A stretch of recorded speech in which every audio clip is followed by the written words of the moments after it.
Hi everybody, hope you had a wonderful couple of days in and out of snow days, rain days, ice days, and so forth. We are coming up to almost Shabbat, and just a reminder, tomorrow is a PD day, and Monday is all about the family. So, enjoy your wonderful weekend. This week's Parsha is Parsha Tetzaveh, and one of the beautiful pieces of the Parsha talks about the Kohen Gadol's clothing. And when you think about someone who's spiritual, when you think about someone who's spiritual, maybe you think about someone, crossing his legs and his hands and levitating in the air, or sitting on the highest mountaintop in the world and trying to connect. But in Judaism, it's much more than that in a whole different way.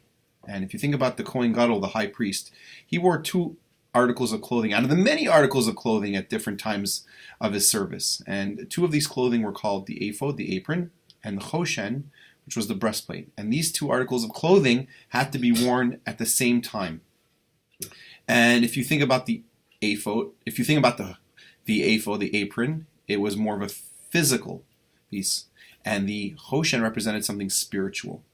And in Judaism, becoming spiritual is not forgetting about the physical. It's bringing the physical, using the physical in our life and elevating it to something spiritual. So, if you were thinking about climbing the highest mountaintops, great. But in Judaism, that is not really the best way to connect spiritually. If you can do that, that's amazing. But a great way to connect spiritually is really using the physical and elevating yourself and everyone around you each and every day. And that was the message of the articles of clothing that the Kohen Gadol, the high priest, wore in his service in the Beit HaMikdash and in the Mishkan.